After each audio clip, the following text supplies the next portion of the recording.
I'm thrilled to introduce you to our speaker this evening, Mr. David Fisher. David has been studying U.S. presidents for most of his adult life.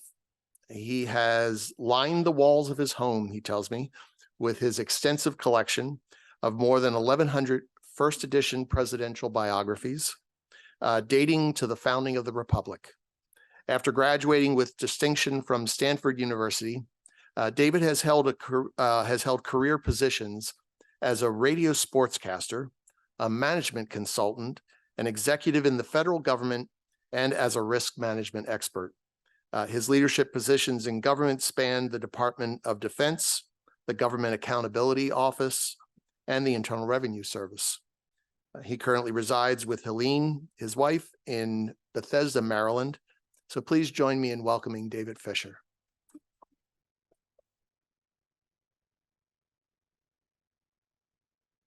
And thank you so much, Pat, and it's great to be here, folks.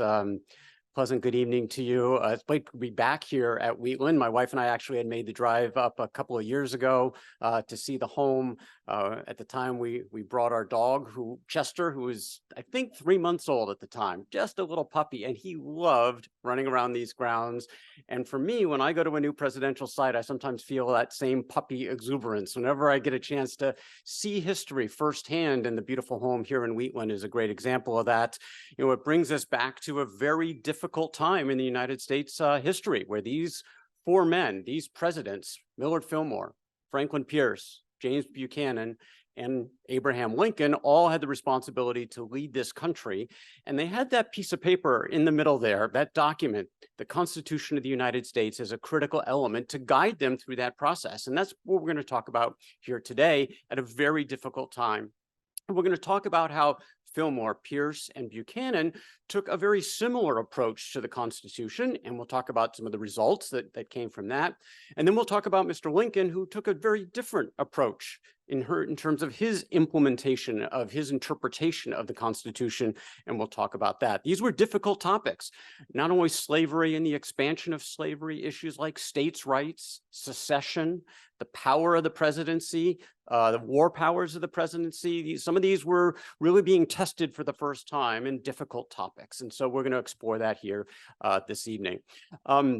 And one of the reasons why the Constitution, of course, is so important is because that's the oath of office that each president takes upon arrival into this position. Says, I do solemnly swear or affirm that I will faithfully execute the office of President of the United States and will, to the best of my ability, preserve, protect, and defend the Constitution of the United States. And it's interesting language that's in the Constitution for this oath. Preserve, protect, and defend the Constitution. It's not preserve, protect, and defend the country. It's not preserve, protect, and defend the citizens. It's preserve, protect, and defend the Constitution. And why did the founders do that? Well, the founders were afraid of a monarchy. They were afraid of an all-powerful president who would start taking on responsibilities and authorities that, frankly, he had not been given. And the Constitution, in many ways, had some guardrails. It had constraints on the president. And it was really important, embedded in this oath, is the commitment to stick to those limitations so that we can't have an all-powerful president. We have a president with checks and balances, 3 branches of government, and this oath was that commitment to stay within those guardrails. And that can be really difficult in a time of crisis. And that's what we'll talk about here, is sort of how each of these 4 men dealt with this crisis, trying to stick with that pledge to preserve, protect, and defend the Constitution. So let's go back in time. This is a map from 1848, right after the United States and Mexico had completed its war, and the U.S. had gotten a whole bunch more territory. And every time the United States got more territory during the 19th century, it brought up these issues of slavery and slavery expansion. And there were disputes going on. And in particular, at this point in time, we had a dispute going on between the new state of Texas and the territory of New Mexico. They were actually in disagreement about who owned which piece of this land.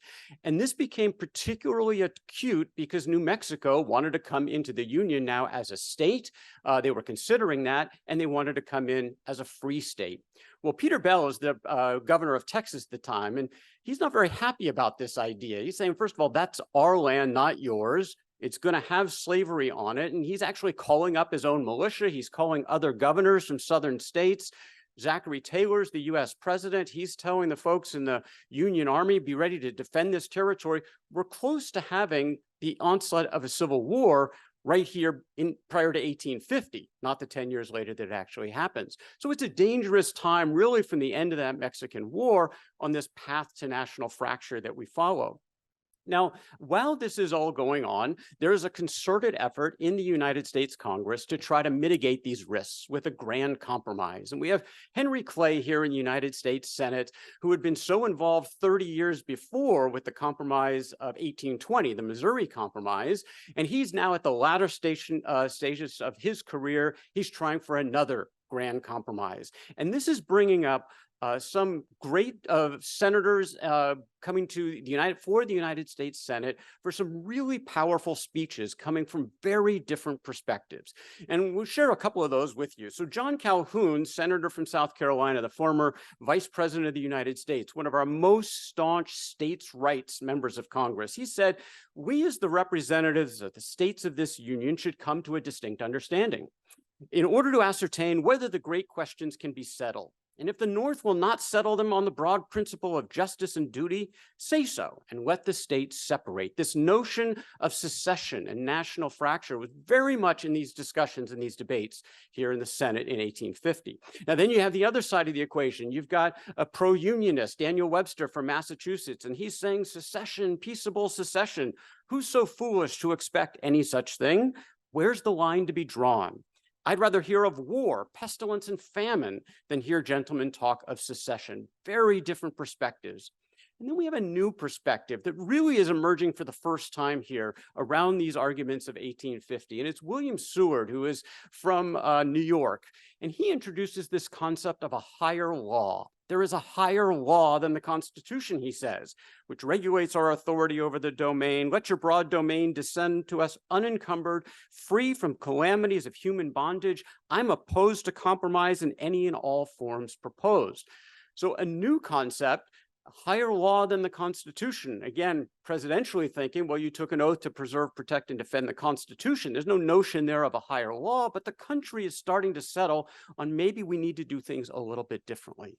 So they're having these lengthy discussions about what to do, and can we come up with another big compromise to settle these questions? Well, Zachary Taylor is the president of the United States at the time, and he was not in favor of a grand compromise. In fact, he was threatening a veto. He thought it was bringing up issues that didn't need to be brought up. And it turns out, though, on July 4th of 1850, Zachary Taylor got sick. And 5 days later, Zachary Taylor died. And now all of a sudden, everybody's looking to this person, the guy who was sitting at the front of the room during all of these great debates in the United States Senate, which was Vice President Millard Fillmore. And Fillmore is now about to become the 13th president of the United States. And all of this responsibility of what to do about this compromise, if it passes, is going to fall on Millard Fillmore. So what do we know about Millard Fillmore? Millard Fillmore is from New York. He's from Buffalo. He was an attorney. He served 4 terms in the House of Representatives. He served as the chair of the Ways and Means Committee. And he was thought at the time of the 1848 election would be good balance on the ticket. So Zachary Taylor is a career soldier. He's never had a political career, never even voted for a president in his whole life. He's a Southern slaveholder. Now, Millard Fillmore, very much different. He's a career politician. He's not a slaveholder. He's from New York, good balance for the Whig ticket, and they win the election of 1848. But now we transition from Taylor to Fillmore as the president. And so where does Fillmore stand walking into this office on some of these questions of constitutional issues and slavery? And he made the remark that he regarded slavery as an evil, but one with which the national government had nothing to do. That by the Constitution of the United States, the whole power over that question was vested in the several states where the institution was tolerated. And this, up to this point, was the main understanding about slavery in the United States. It was protected by the Constitution, at least in the states in which it already existed. All the way up through Lincoln, all presidents, including Lincoln, had made a very clear attestation that they believed this to be true. further for Fillmore, what about the Constitution? Remember that oath that he just took to become president of the United States. He remarked that he resolved the Constitution would be his chart. I would cast every selfish consideration to the winds. I would weather the storm or sink with the ship. I would not suffer her to be plunged into the breakers by the abolitionists of the North or the disunionists of the South. His plan was to be the president of the entire country. He wasn't going to side one way or another, but now he's got a practical set of things that he's got to do. What does this mean, his adherence to the Constitution in terms of actual practical political experience here? Because this compromise passes the US Congress, and within 10 weeks, Millard Fillmore has a whole bunch of bills on his desk to do all these things. And he, unlike Taylor, who is sort of against this grand compromise, Fillmore is in favor of it. He thinks it's an opportunity for the country to get past this difficult time and actually be in a pretty good position to go forward. So all these provisions settling that dispute between Texas and New Mexico. California comes in as a free state. We're going to use popular sovereignty to let the people in Utah and New Mexico, they're going to be territories for a while. They get to decide for themselves whether or not they'll have slavery. Congress is out of that, so that's a change. You've also got the abolition of the slave trade in Washington, D.C., and the adoption of a more stringent fugitive slave law. So a lot of provisions coming, a little bit for some people, a little bit for others. No one's totally happy, but Fillmore believes this is a good set of compromise measures. It's going to help the country. He signs them all into law. Well, the most controversial of all of these provisions is that last one, the adoption of a more stringent fugitive slave law. Now, the fugitive slave provision actually goes back long before this. Anybody know where the first provision for the fugitive slave requirement actually is in the United States? Does anybody know? It's actually in the Constitution. It's in the Constitution itself. In Article 4, Section 2, Clause 3 of the Constitution, no person held to service or labor in one state under the laws thereof, escaping into another, shall in consequence of any law or regulation therein be discharged from service or labor. In other words, you can't free an escaped slave, but shall be delivered upon the claim of the party to whom such service or labor may be due. Not only you can't free them, you must return them. It's actually in the Constitution. It's one of those compromises that was set at the Constitutional Convention. This was a little bit different, though, in that this provision here in 1850 imposed different kinds of penalties. That is the implementation of this constitutional provision, and this touched people in the North in a very personal way, because now civil officers in the North and even individual citizens in the North could be held accountable if they participate in the slave running away through like the Underground Railroad, whatever it may be, for escaped slaves. They could be punished, and the people in the North took this very personally. They did not like it. And there was a question, of course, about, well, how are we going to enforce this? And a lot of it falling on the new president, Millard Fillmore. Now, in terms of signing it into law, Fillmore had no problem with that. Again, he goes back to the Constitution. So far from its violating the Constitution, this law was in accordance with it. Required by its sound injunctions, and to refuse my signature was to disregard the Constitution which I had sworn to support. Again, very consistent view, taking his oath of office. But again, people in the North are starting to nullify this law, whether it's juries or there's so-called liberty laws that are being passed in the North that basically say, in our state, we're not going to return those slaves. Now, Fillmore, trying to be the president of the entire country, says that can't be. He makes the comment, with what face could we require the South to comply with their constitutional obligations while we in the North openly refuse to live up to ours by the nullification of the fugitive slave law? His intent was to implement this law, implement all the elements of the Compromise of 1850. He's going to be the president of the entire country, and he believes, again, if people would just give the law a chance, this will help us move on, move past this rough spot, and the country will be in good shape. Now, of course, that is not what happens, and we'll process that through these next couple of presidential terms. The most common perspective around Fillmore, of course, is how could he have signed that thing into law? How could he have signed such an odious provision, this fugitive slave provision, into law? And a lot of history has looked at it that way, including a lot of folks of his contemporaries thought of it that way. It's not the way he thought. He thought he was trying to be the president of the whole country. Everybody has to give and take.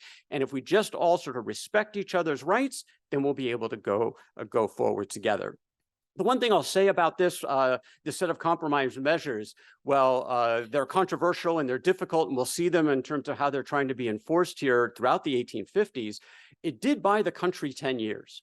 Civil War doesn't start until 1861, and it's actually a really important 10 years because the North had an extra decade to really grow its manufacturing base, its industrial capacity, and actually put it in a much better position when the Civil War occurred. So there's absolutely a clear benefit by having these compromise measures in place for a decade, even though history does not look kindly upon that fugitive slave provision. So Fillmore is out as the end of his term in 1852 is the election, and the Democrats come back to power. And for this, we get Franklin Pierce. How do we get Franklin Pierce, and who is he? Well, Pierce comes from a political family from the state of New Hampshire. His father had been governor of the state. He had served in state government, served in the U.S. House, in the U.S. Senate, got a lot of experience, but he actually had not been in office for about the last 10 years. His wife, Jane, did not like his political career. She said, look, let's go back to New Hampshire. Let's do something else. So he didn't run for office again until the presidency, but he did run the Democratic Party. He was the chair of the Democratic Party in the state of New Hampshire, which kept him in the mix. And in 52, he's basically hoping maybe at the convention, he might get the vice presidential slot. Well, as it turns out, of course, James Buchanan, one of those who is up for potential nomination, Lewis Cass is up for the nomination. Those Democrats had that 2/3 rule, that requirement. You had to get to 2/3 at the convention. It's really tough to do to get the nomination. It's one of the reasons why we get these dark horses that are looked at to potentially come in. And that's how Franklin Pierce gets the nomination, because they couldn't settle on someone else. They said, how about that guy, Franklin Pierce? He gets the nomination. He beats Winfield Scott, who would have been his commander in the Mexican Army or in the Mexican War. Scott, and is the last Whig to run for the president. Franklin Pierce takes over. All right. What did Pierce think in terms of, again, this oath of office and the role of the Constitution? Very similar to Fillmore. According to, in his inaugural address, Pierce makes the remark, I believe involuntary servitude as it exists in different states of this Confederacy is recognized by the Constitution. I hold the laws of 1850, commonly called the compromise measures, are strictly constitutional and to be unhesitatingly carried into effect. Again, very similar to Fillmore, different party, same philosophy. President of the entire country, oath of office to preserve, protect, and defend the Constitution. This is the approach that he's going to take. He also talks in his inaugural address about this concept of the relationship of the states to each other. Sort of states' rights has sort of a couple of flavors. It's the relationship of the states to the federal government, but also the states to each other. And Pierce makes the remark that the country could only be kept in national cohesion by the strictest fidelity to the principles of the Constitution, the minimum of federal government, strict deference to the sovereign rights and dignity of every state. And again, these concepts pretty consistent at this point in the nation's history in terms of this understanding of the principles of federalism and states' rights. The problem was, again, the country was moving on into somewhat of a different direction, and it's all about to blow up as more land is about to be opened up, and these topics are going to be very much tested. So let's move forward and think about really the essence of the Pierce administration has to do with the territories of Kansas and Nebraska. And for that, we start actually this discussion with a senator by the name of Stephen Douglas. Stephen Douglas is a senator from Illinois. And what does he want? He wants a transcontinental railroad. He wants it to go across the north. He wants it to go through Illinois. And for that to go all the way to the West Coast, they got to open up more land. And right now, this part of the land, which on this map from the Kansas-Nebraska Act show the Nebraska and Kansas territories right there in the middle of the country, basically unpopulated at the time. There's really nothing there. Douglas believes, let's open that up, and that will help us with this transcontinental railroad. Of course, what does that do? It brings up the question of slavery. What are we going to do in these territories? And these territories had come over from the Louisiana Purchase. So the Compromise of 1820 was in play, which said that no territory above the 3630 parallel, the southern border of Missouri, can have slaves. Well, a lot of this is above that line. And so this is, again, a question. It's being brought up again. Maybe we get rid of the Missouri Compromise and we take a new look. Well, Douglas and his colleagues go and have a discussion with Franklin Pierce about this, the president, and say, you know what? we should get rid of that Compromise of 1820 and adopt popular sovereignty for that entire region. They stepped their toe in the water a little bit with popular sovereignty in the Utah territory with the compromise measures. And I was saying, look, what could be more democratic? The people in states get to decide whether or not we're going to have slavery or not. Why don't we do the same thing in territories, take Congress out of the mix? What could be more democratic than that?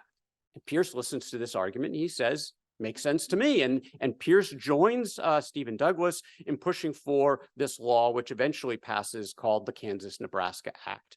So what happens at that point? Pretty much chaos. You've got massive numbers of people into this unpopulated area coming from the north and the south to try to get there as fast as they can, because popular sovereignty is going to dictate who has the most votes, whether or not this is going to be a slave territory or it's going to be a free territory. And President Pierce appoints a governor for this territory, which is typical of the time. Andrew Reeder is his name. This is a really tough job with all this chaos going on at the same time. And Reeder gets to the point where he's ready to hold elections for the territorial legislature. It's the first vote that's going to take place. And this is primarily in the Kansas territory where this is happening. Nebraska comes along much later in terms of it being populated. Well, they hold this vote, and Reeder had established some pretty stringent requirements for residency. You had to be in the territory in terms of voting. But on election day, that didn't hold. We get fraud from both north and south. People come in on election day and start casting ballots. There's a lot more of that from the south than the north. And pretty much the state of Missouri, a slave state directly next to Kansas, a lot of Missourians come in to Kansas and cast ballots. So it's not a surprise then when the vote goes the way for this territorial legislature of the pro-slavery folks. Now, a lot of people at the time claimed fraud. This is not appropriate because of all these illegal voters that came in. And people went to Franklin Pierce, the president of the United States, and said, you got to do something about this. This isn't right. Andrew Reeder, the governor, had solidified and said that this was a valid election. And Franklin Pierce said, nothing I can do about it. His view of his job as the president, it was beyond the sphere of action of the executive. The president of the United States has not power to interpose in elections, to cede to their freedom, to canvass their votes, or to pass upon the legality in the territories any more than in the states. And this is his view of limited role of the federal government, respect for states and territories. This was their responsibility. If there was fraud, I'm not getting involved. That's for the people of Kansas to figure out. Well, some people would say maybe he's almost hiding behind the Constitution as opposed to being the leader that the country was looking for. Others would say this was the oath he took, limited role of the federal government, and these are the results that we get. Well, what do we get from that? From this, we get violence. We get what's called bleeding Kansas eventually comes into play because the Free Staters actually set up their own government in this town of Topeka. You've got in Lawrence, Kansas, you've got the official government, the pro-slavery folks, and they're not getting along very well. You pretty much have violence on the plains of Kansas erupting in front of them. And it gets pretty bloody. You've got killings on both sides, a lot of property damage. This is a scary place to be. And once again, the question is, what's the president of the United States going to do? Is he going to do anything? And once again, Franklin Pierce says, not my job.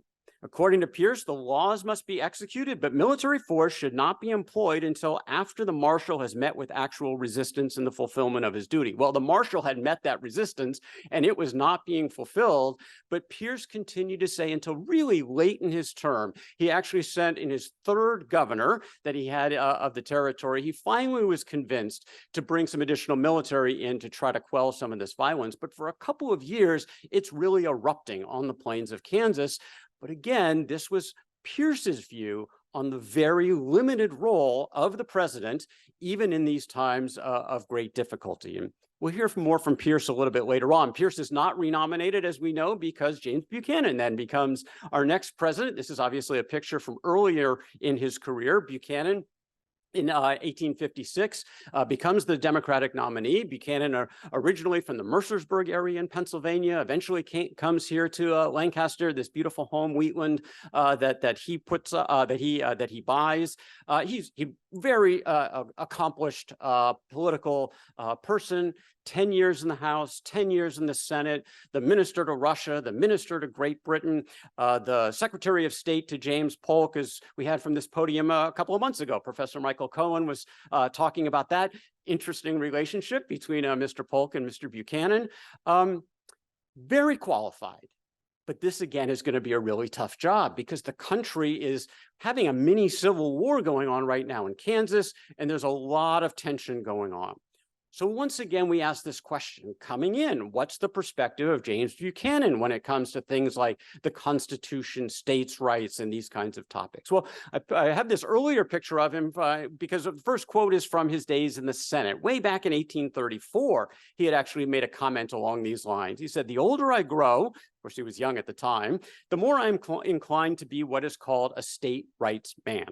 The rights of the states reserved to them by that instrument ought ever to be held sacred. Similar to his predecessors, respect each other and the country will be in good shape." So when the Compromise of 1850 came along, Buchanan made a comment about it in 1850 and the whole fugitive slave law. And he says, look, this is totally fine. It's a well-known historical fact that without this provision, the Constitution itself could never have existed. How could this have been otherwise? Fugitive slave law, constitutional, everybody just get along. He plans to implement it and enforce that law. Well, Buchanan then wins the election, takes his oath of office, March 4th of 1857. He gives his inaugural address, and he reiterates some of these key points. He says, "Long experience and observation have convinced me that a strict construction of the powers of the government is the only true as well as the only safe theory of the Constitution." And very similar, strict construction. He's not going to take on any powers that are not authorized in that document, even if things are falling apart. So speaking of Kansas, in his inaugural, he commented, "The whole territorial question being thus settled upon the principle of popular sovereignty, a principle as ancient as free government itself, everything of a practical nature has been decided. Follow the law is the general concept advocated by James Buchanan." Now, interesting about Buchanan, he's sort of less ideologically aligned on, pro-slavery, anti-slavery, these kinds of things. What Buchanan was aligned with was the law. He liked clarity. What does the Constitution say? What does the law say? What do the courts say? Whatever that is sort of fine with him, and he's going to implement it because if we all follow the law, we'll be fine. If we start usurping that responsibility and taking powers into our own hands, that's when things are going to fall apart. So 2 days into Buchanan's presidency, we get a landmark Supreme Court decision that's based on this gentleman here, Dred Scott, in the case of Dred Scott v. Sanford. Dred Scott had sued for his freedom in federal court. The court of Roger Taney comes out with a decision, again, 2 days after Buchanan takes his oath of office. And what did they say? Well, he can't sue in a federal court because effectively he's not a person, he is property. And there's other elements of this, again, when people think maybe the most infamous decision in the history of the Supreme Court, that Congress has no right to adjudicate whether or not a state or a territory can have slaves or not. That's up to those people. So that whole Missouri Compromise, it was unconstitutional all along, according to the Taney court. Now, again, a lot of people are sort of up in arms about this decision. Abraham Lincoln was one who really derided it. He says, look, we'll follow the court, but it's one of these things that maybe we need to get this decision changed sometime, Lincoln alludes to. But again, not James Buchanan. Buchanan likes clarity. And he makes the comment when this comes out, "This decision so full and explicit established the right of the master to take his slaves into the territories and hold them there in despite of all conflicting congressional or territorial legislation." What does the Constitution say? What do the laws say? What do the courts say? That's what was going to be the hallmark for James Buchanan as president of the United States. Don't expect him to go outside of those guardrails. Well, the issue in Kansas continues to rile up. They've gone from a territorial legislature now to the point where they're actually getting ready to apply for statehood. Time for another election. They're going to elect delegates to a state constitutional convention to write a constitution so that they can become a state.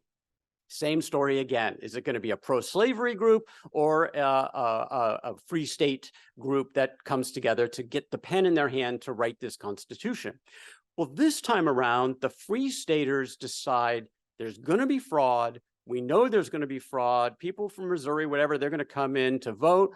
So we're not going to participate. We're not even going to show up at the polls. So when they go to vote, 90 some odd % or more of the people are voting for the pro-slavery delegates to this convention. And they meet, they draft a convention. It is strongly pro-slavery, and they send it off to the President of the United States, James Buchanan, and are looking for him to pass it along to Congress with his recommendation. Well, Buchanan is now aware of the situation. About, again, half the territory didn't vote. But as far as he was concerned, that was sort of their tough luck. They made that decision. He's going to go with what was the official vote, what is the law. He's got a document that he thinks he needs to stand behind. He says, we acknowledge no master but the law. We should cut loose from its restraints. Should we cut loose from its restraints? Everyone do what seemeth good in his own eyes. Our case will indeed be hopeless. So he's going to follow what the official word coming out of Kansas is, even though a whole bunch of people, the anti-slavery side, decided not to show up to vote. There's a problem in this, though, because, again, there's that guy, Stephen Douglas, shows back up. Where Douglas was sort of the champion of popular sovereignty. And they're both Democrats, and Douglas goes to the president and says, this isn't popular sovereignty. How can it be when half the people in this territory decided not to vote? This is invalid. I can't support it.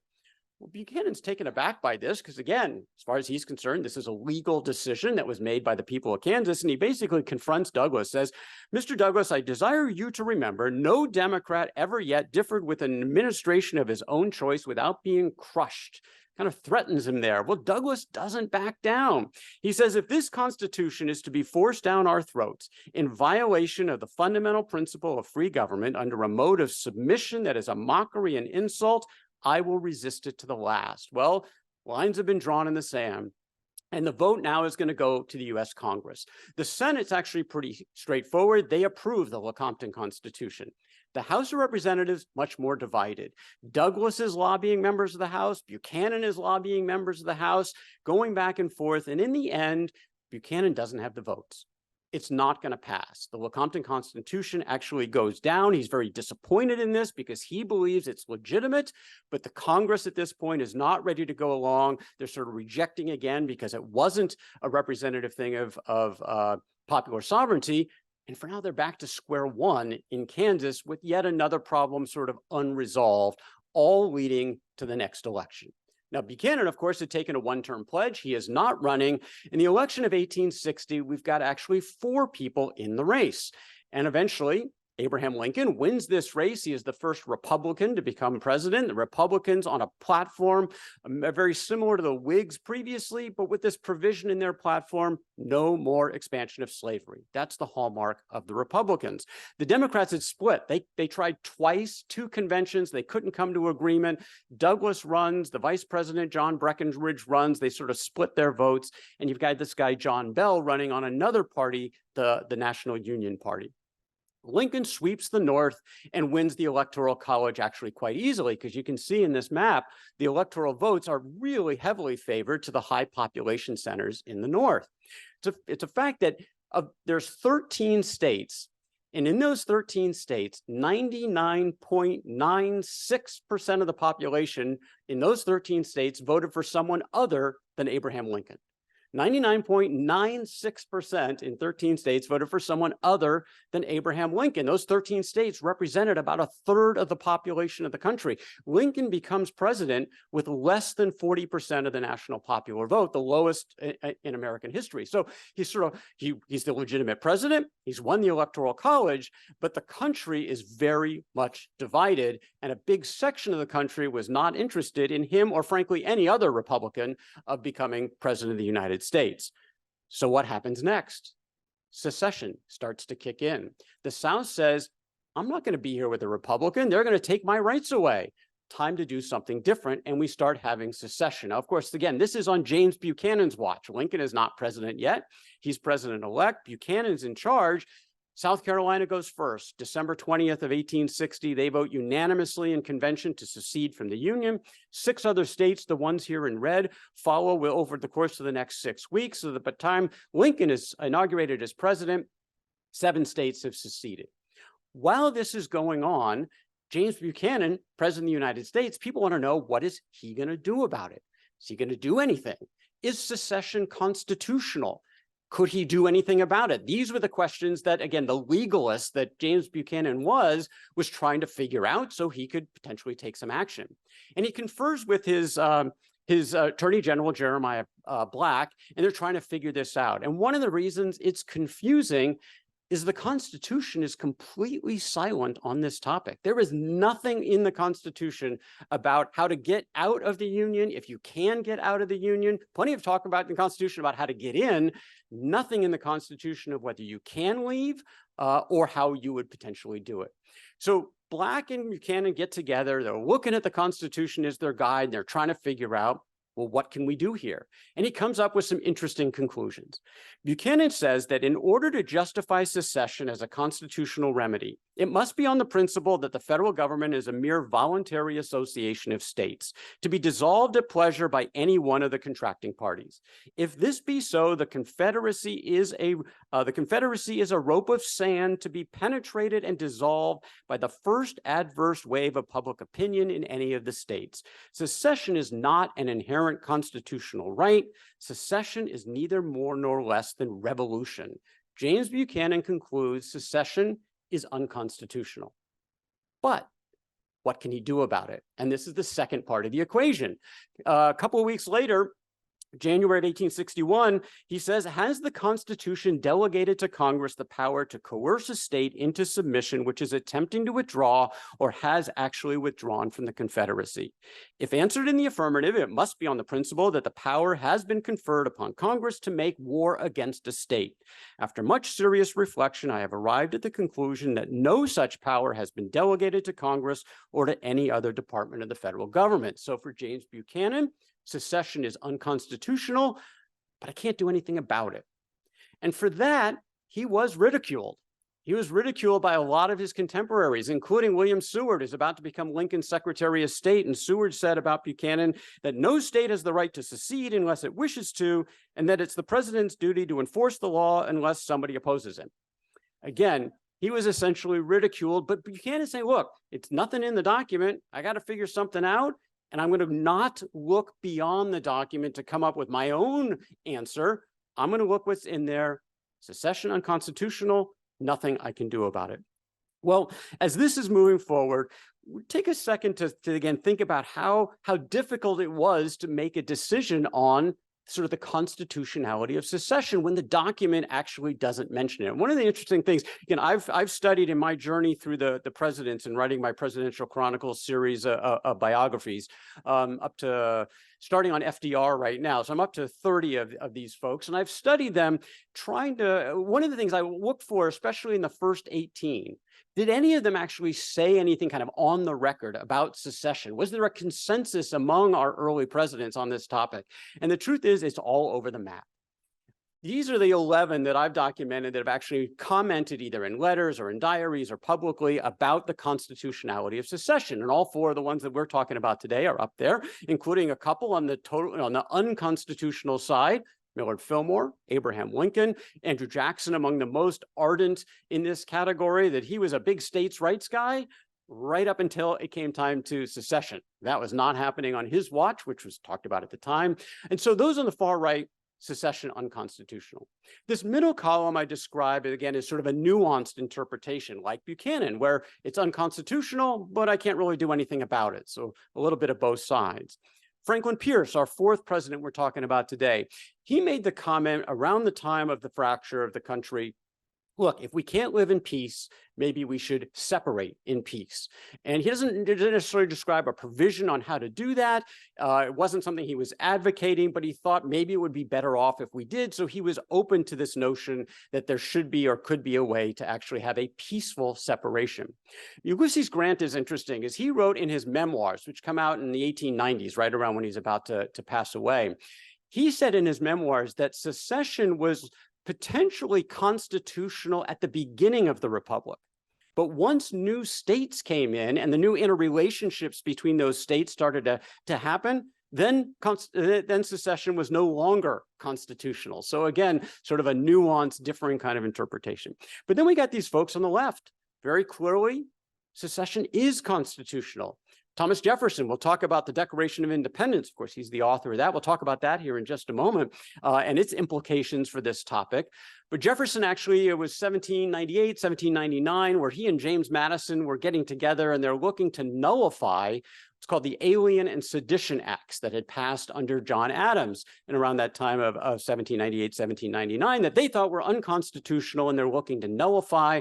And Jefferson writes this letter to Madison, says, look, if we can't get satisfaction on this, we're just going to have to leave. We will leave the Union. So clearly he thought, as the champion of the Declaration of Independence, that this would be a constitutional act. John Quincy Adams, who wrote in his diary, he's Secretary of State in 1820 at the time of the Missouri Compromise. And he, similar to Pierce, said, look, I'm happy we got this compromise in. He writes this in his diary. He says, it might actually be better if we called a convention of the states, Article 5 in the Constitution, and actually vote to separate. Because if we're going to separate sometime, it's going to be because of slavery, and maybe we should do it again in a nonviolent way. And that was the provision that he offered as maybe a way to go. And then you've got John Tyler. John Tyler is the most ardent states' rights president that we've ever had. He was from Virginia. He's still in Virginia here in 1861. He's part of the secession movement, actually, with Virginia leaving the Union, which they do after Lincoln is inaugurated. In fact, he's elected to the Confederate House of Representatives.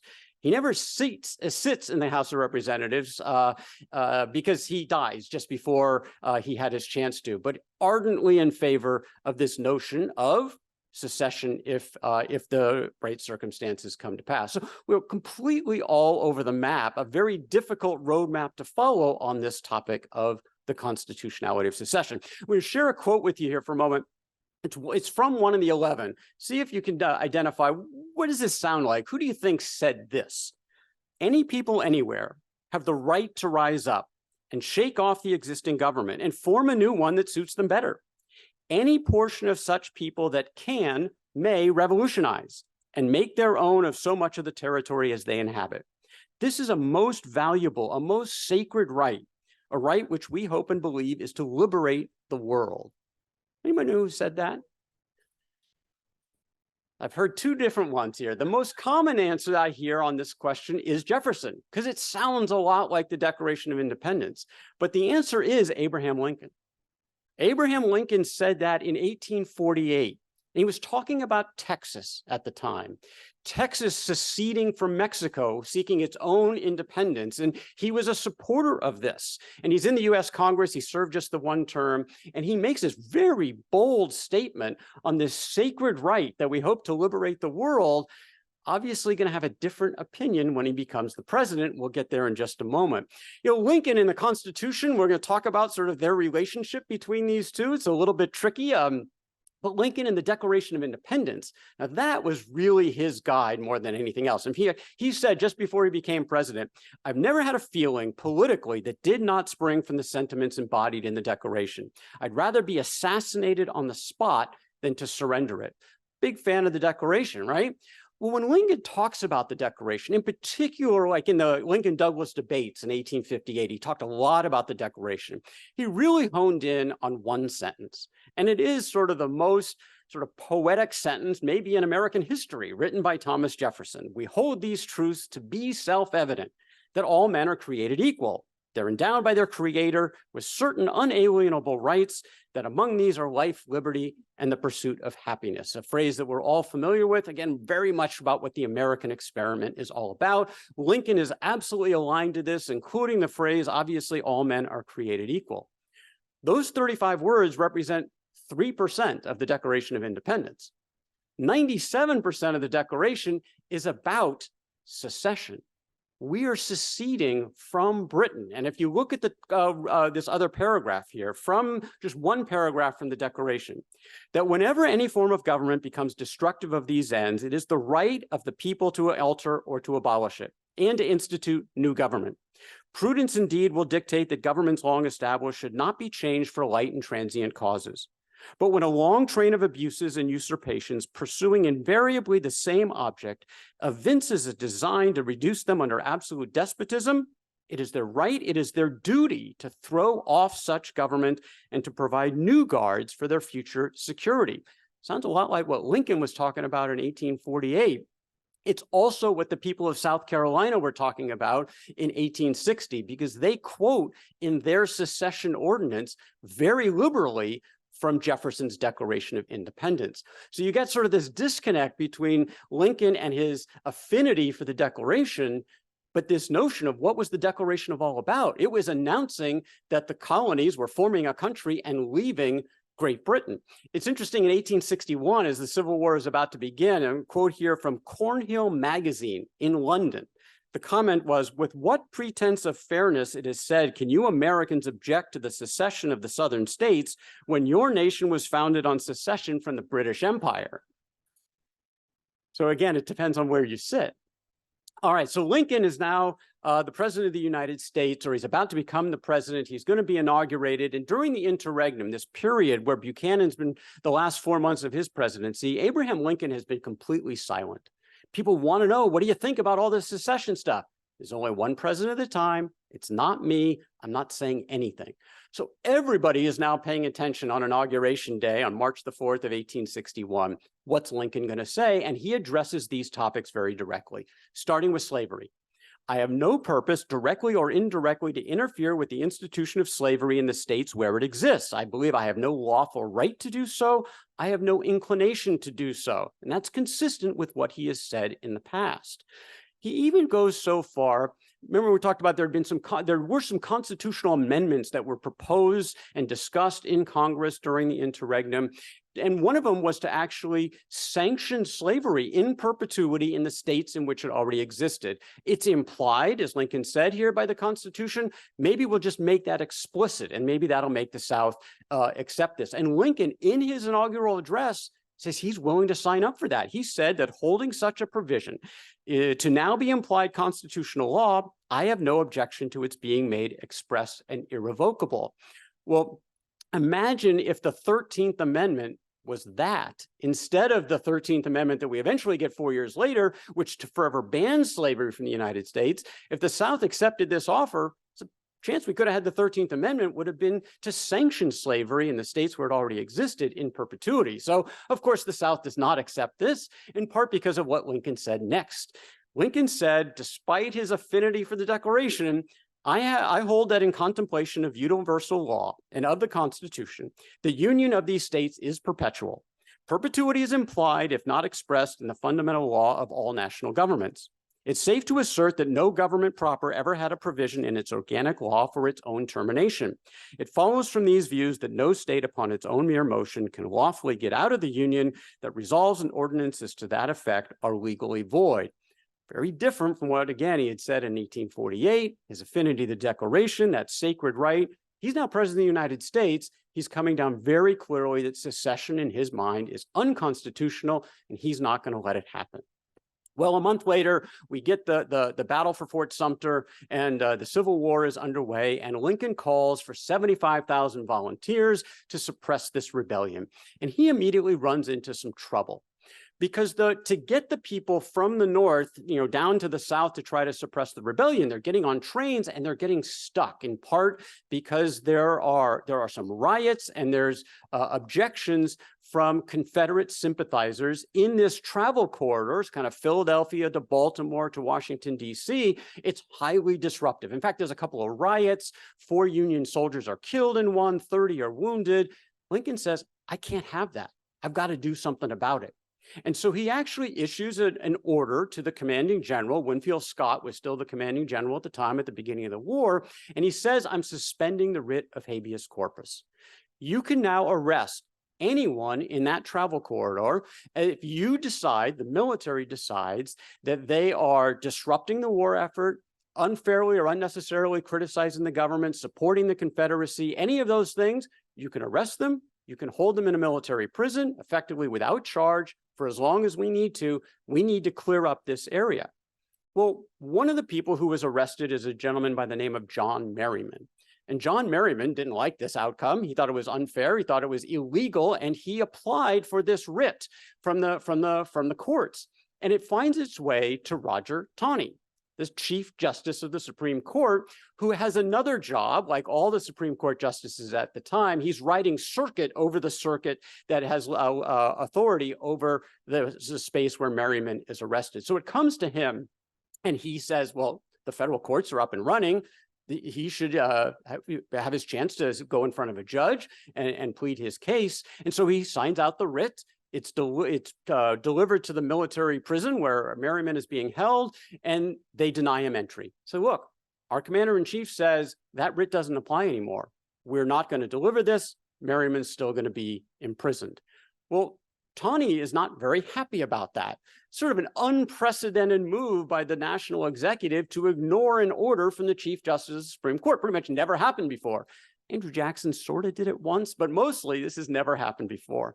And Taney writes out this very lengthy notice that these great and fundamental laws have been disregarded and suspended like the writ of habeas corpus by a military order supported by force of arms. I can only say that if the authority which the Constitution has confided to the Judiciary Department and judicial officers may thus, upon the pretext of any, or under any circumstances, be usurped by the military power at its discretion, the people of the United States are no longer living under a government of laws. He puts his foot down. There's nothing he can do about it. The military has sided with the president. There's no enforcement power in the courts. But again, this is sort of an unprecedented move for an American president to do, is to, number one, put habeas corpus on suspension, number two, to ignore from the courts.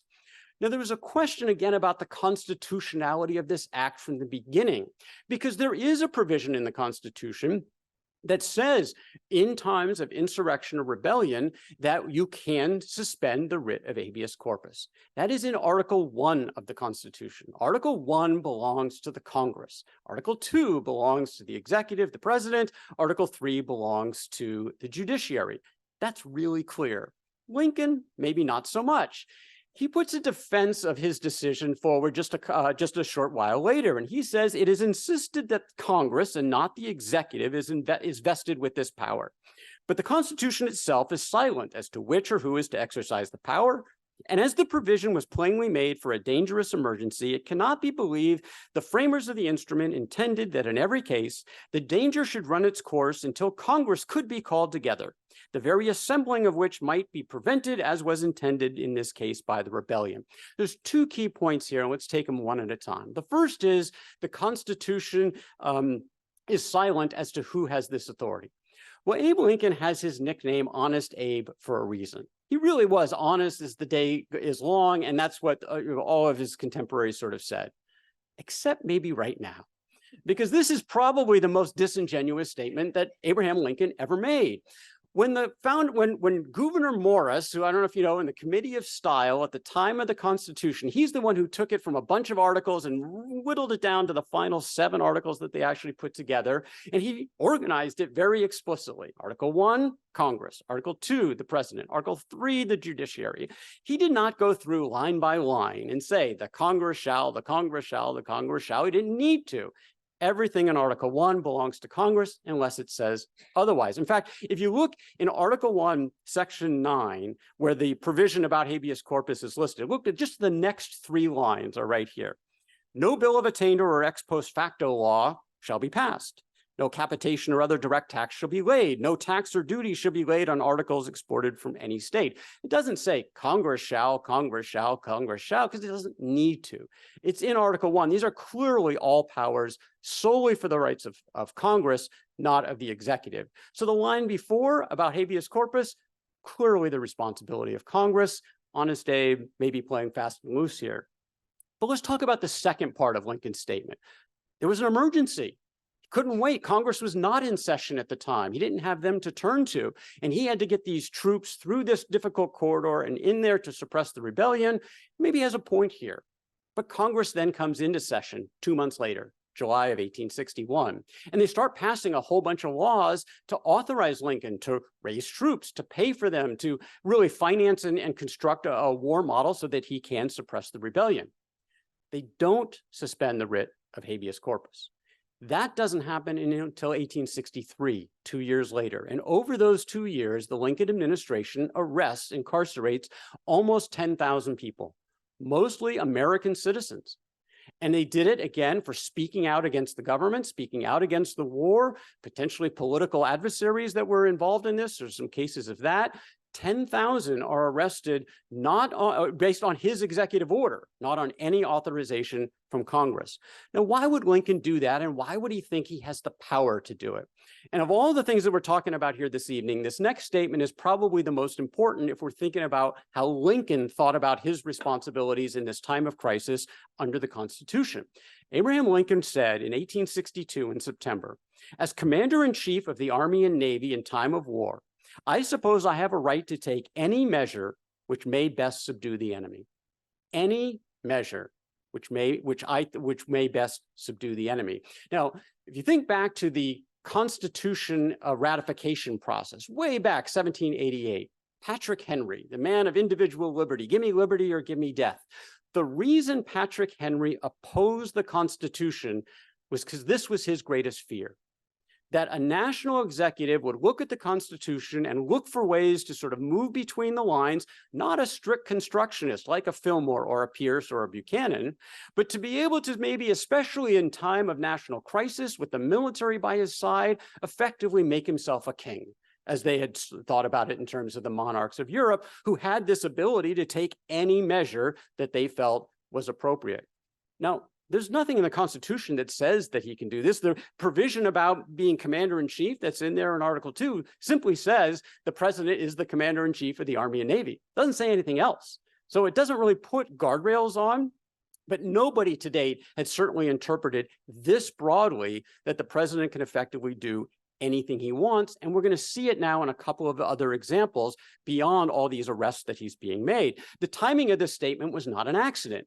9 days after this, Lincoln issues an executive order for something that he had said the year before he wasn't going to do and he couldn't do. And that's called the Emancipation Proclamation. He wrote the draft out actually in July. This is in his hand. And he said his justification of this was things had gone from bad to worse until I felt that we had reached the end of our rope on the plan of operations we had been pursuing, that we had about played our last card and must change our tactics or lose the game. I now determined upon the adoption of the emancipation policy, and consistent with the top line about he has now the authority as commander-in-chief to pretty much do whatever he wants, he can free the slaves for military necessity, that was his justification, in the areas that were actively in rebellion. Now, in terms of the military necessity part, there's no question there is a military advantage for the North by the Emancipation Proclamation. Several 100,000 slaves escaped to their freedom in the North. That denies the South and the military of the Confederacy the services of all those people. And about 100,000 Blacks actually joined the Union Army, which was another provision in the Emancipation Proclamation, opening that up to fight for the Union Army. So no question there was a military advantage. But did he have the constitutional authority to do this? These arrests, the Emancipation Proclamation.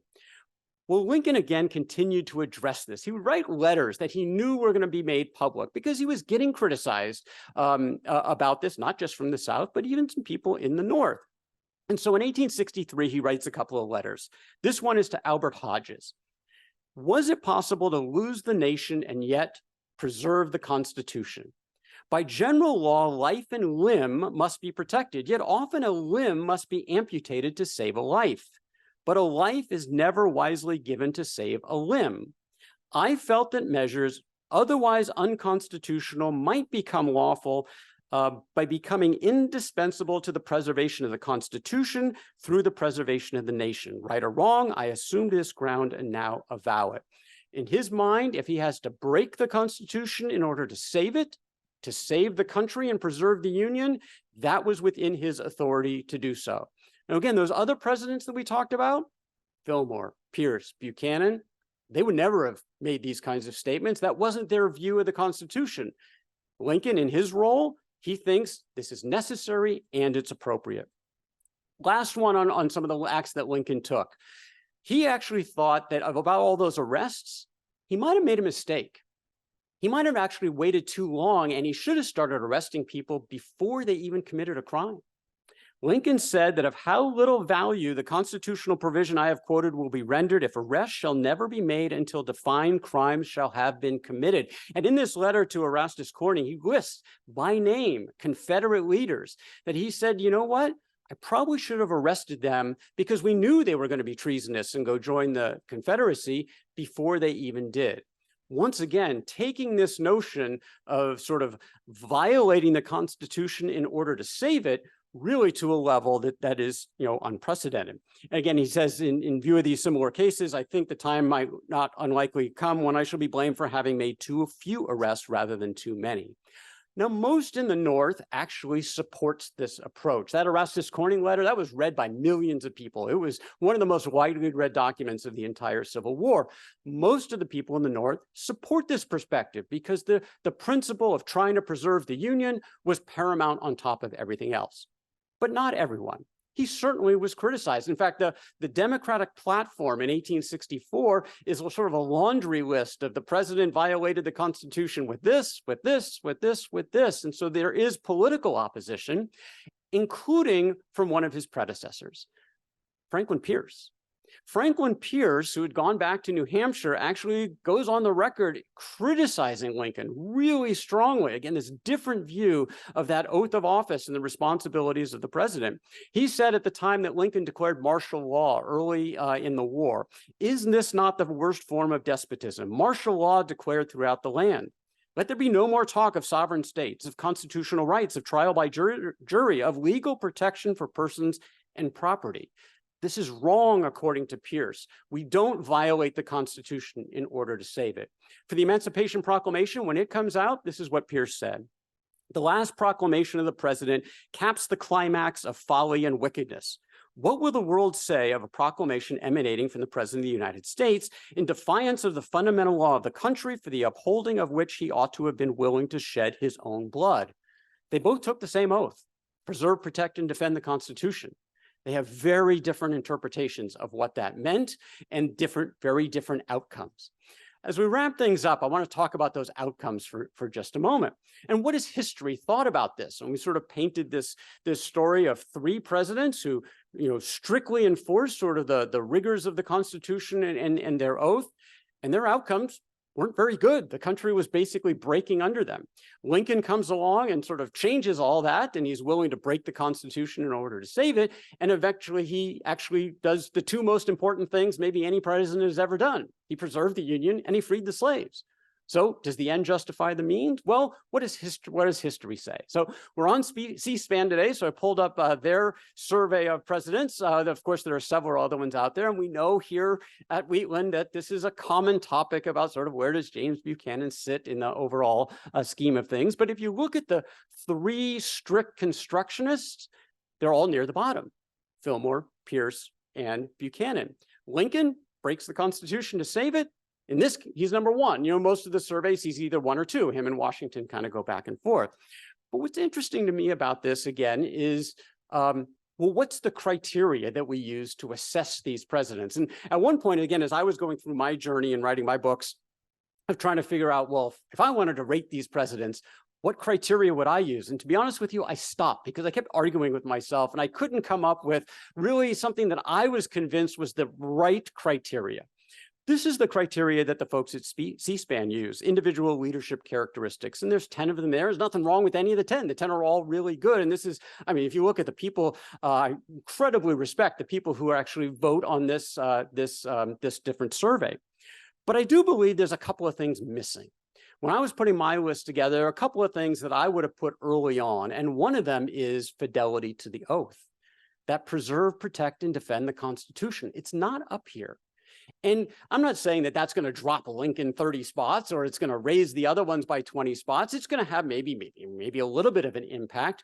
But I think the principle of, if that's the oath that they all take, that should be one of these criteria that we use. And again, it's not going to offset all the other good or bad things that they might have done, but I think it's a piece of criteria that should be included. So that's one of sort of my historical perspectives on this. The last thing to talk about then is really, what about today? If the 1850s and 1860s was the most perilous and divisive time in American history, some people think right now might be the second most. We are a divided country. And are there any of these kinds of issues that maybe we can learn from? Because while we're obviously not talking about the constitutionality of slavery and slavery expansion anymore, but we certainly are having issues on constitutional issues on civil rights, states' rights, even secession pops up a little bit. And yes, there is a Supreme Court decision out there from 1868. If you've read it, it's a pretty weak decision. This could potentially come up again as well.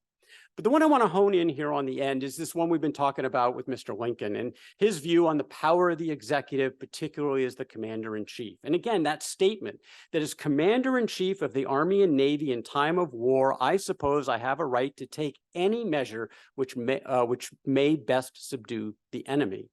Now, in the hands of Lincoln, maybe we trust that statement. Hands of somebody else? Maybe not. There's a couple of examples, one in the 20th century and one in the 21st century I want to give you that make you maybe have a little bit of pause about this. At the beginning of World War II, an assistant secretary of war by the name of John McCloy made the following statement. Now, McCloy is not the president of the United States, but he said, if it is a question of safety of the country or the Constitution of the United States, why the Constitution is just a scrap of paper to me. That's a dangerous statement coming from someone who's an assistant secretary of war who's in the process of recommending to the president of the United States to incarcerate everyone of Japanese descent from the west coast of the United States. And we go on to take 120 some odd thousand people of a Japanese ancestry, about 2/3 of whom are American citizens who are not charged with a crime, not convicted of anything, forced to sell a lot of their belongings at fire sale prices and relocate them into camps, which are effectively prisons, where they stay for the next couple of years. All kind of on this same principle. This is all done by executive order, initially by Roosevelt. Later, it's instantiated in statute as well. But a president taking it upon himself, very similar to Lincoln's belief that in a time like this, you can do anything you want, perhaps is a little bit dangerous. 21st century, we have another war going on, and there's a challenge for the administration trying to extract information from enemy combatants. And there's a debate about whether or not we can torture those people in order to get that information. Obviously, this is in the Iraq War with President George W. Bush, and Bush goes to lawyers in his administration, and they basically come back and say, you can ignore federal statute, you can ignore international treaties, you're the commander-in-chief at time of war, you can pretty much do anything you want. You can ignore the Constitution if you want to, if it's in, as Lincoln said, the best way you think to subdue the enemy. Again, that's a dangerous element. I think we can actually rest pretty comfortably in the fact that Lincoln did what he did. This was an intractable problem. Preserve the Union, free the slaves, again, perhaps the two greatest outcomes for any president in the history of the country. And in this case, perhaps we can sort of rest comfortably that if he was despotic, if he was sort of have monarchical tendencies, he was a benevolent despot. He had the sort of the best interest at heart. The problem is, what about the next guy who might not be so benevolent? What about this potential precedent of a president who can do whatever they want under the guise of national security for someone who is less benevolent, perhaps a little more selfish, a little more vindictive, someone who is less altruistic in his motivations? Are we prepared? I ask the question, are we prepared for a president to follow Lincoln's approach?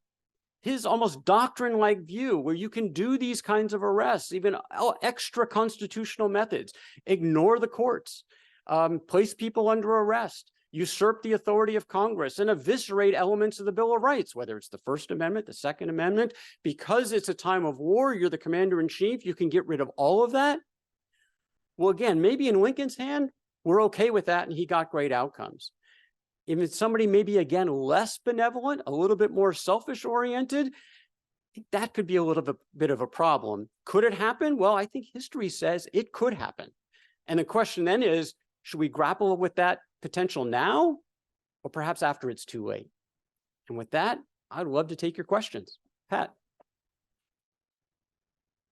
Hello, thank you very much for your question. Bringing to current, there's been a lot of news about the former president, I'll refer to him as that, whether and with regard to what happened on January 6th, and whether or not he could be barred from running because of amendments that were made to the Constitution after the Civil War to basically, from my understanding, prevent Confederates from holding office again. Yep. And there's several states where that is currently being looked at, and from what I've been reading, it's probably going to be decided by the Supreme Court. Mhm. And my specific question is, from 1863 to the current time, has those provisions specifically been for what happened in the Civil War? And if you want to.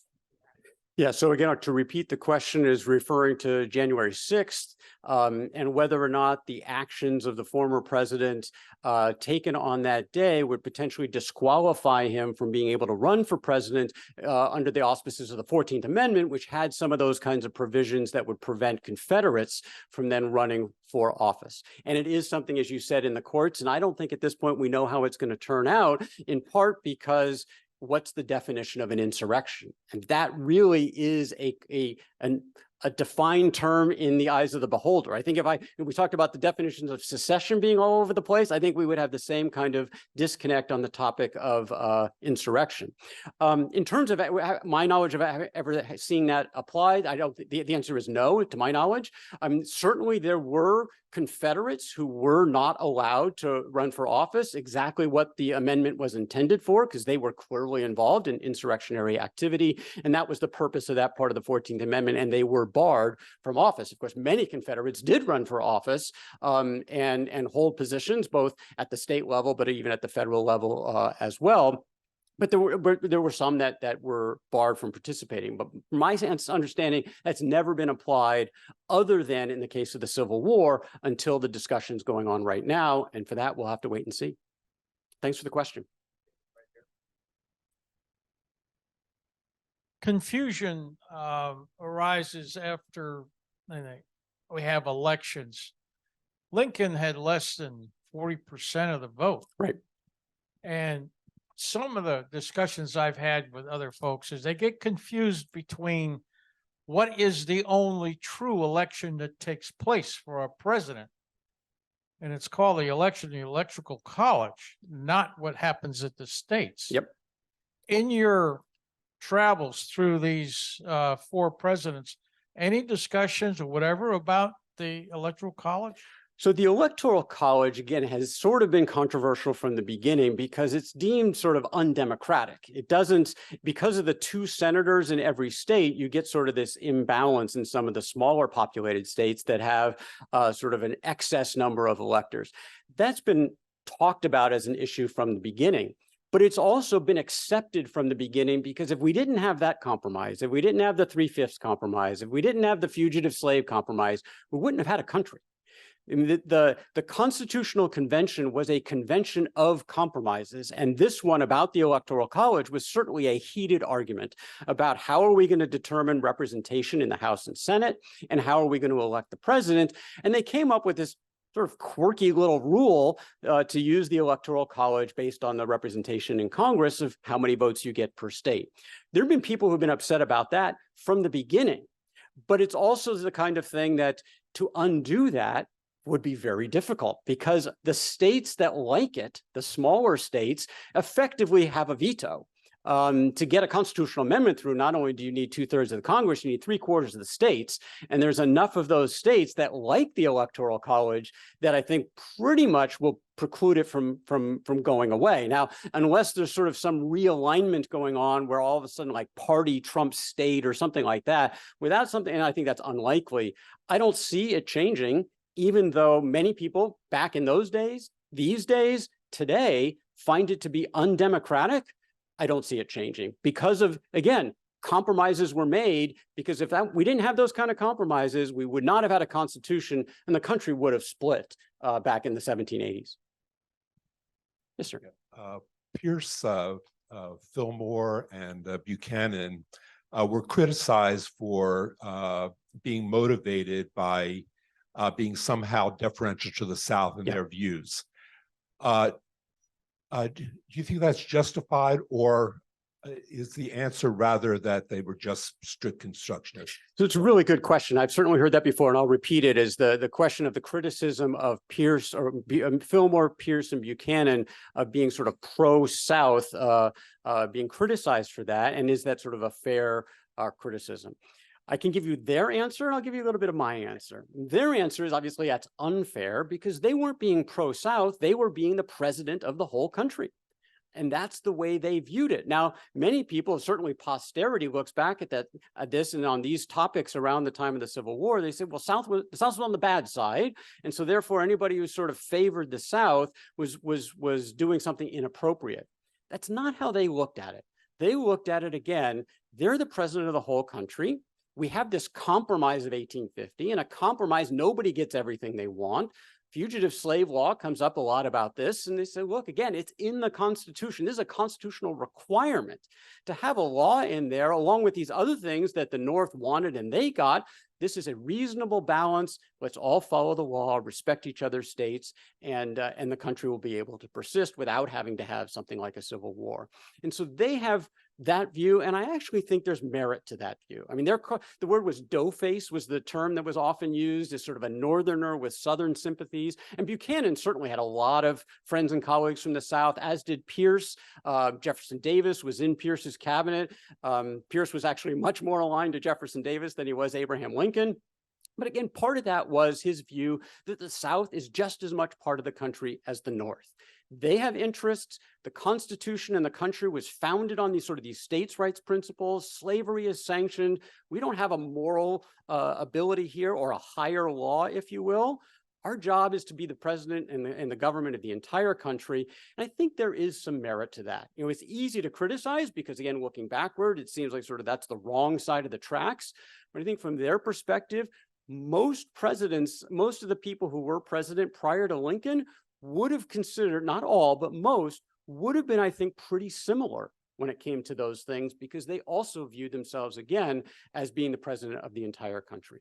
So I think that's my thought. Okay, I think we're running out of time. Yes. So actually, I have a question from Zoom. Wonderful. So our attendees attending on Zoom would like to know, how would each of those presidents, so the four you discussed, have approached the issue of the punishment of those in the South that committed treason against the U.S. during the Civil War? Yeah, it's a really good question, because this, of course, lands on the lap of Andrew Johnson, because Lincoln is assassinated, Reconstruction falls under Johnson and Grant, etc. We know where Lincoln would have stood on this because he talked about it. And I think the others would have been similar to this. Lincoln was not aligned to the Republicans anymore when it came to the election of 1864. He actually did not run as a Republican. He ran in a new party, the National Union Party, because he believed that sort of the Republicans, were called radical Republicans at the time, were going to be vindictive, impose penalties on the South, including hanging officers and political appointees that were in the South, and imposing all kinds of new rules about the rights of the freedmen and things like that. Lincoln wasn't that way at all. There's multiple quotes from Lincoln toward the end of his life, toward the end of his term, that he basically wanted two things. End the war, and take back your ordinance of secession and free the slaves. Sign on to the 13th Amendment. Southern states, if you do those two things, you pretty much have anything you want. Now, how he would have governed probably would have been a little different from Johnson. He was certainly much more politically astute than Johnson was, but he was not going to be vindictive. I mean, he made this point over and over again in terms not just to try to get the South to concede and come back, but he believed we're still one country, that the South never left. And so we need to get them back in Congress. We need to get back together. And I don't believe there's any chance that Lincoln would have taken that sort of, again, vindictive approach. Now, the other three were a little bit more removed from this, but as I recall thinking, I don't see anything, as I recall, in any of their sort of writings or letters that would be different from that. They wanted the country to come back together again, and to do it in a vindictive way, I think would have been out of character for all four of these, including most prominently Mr. Lincoln. Folks, let's give David a round of applause.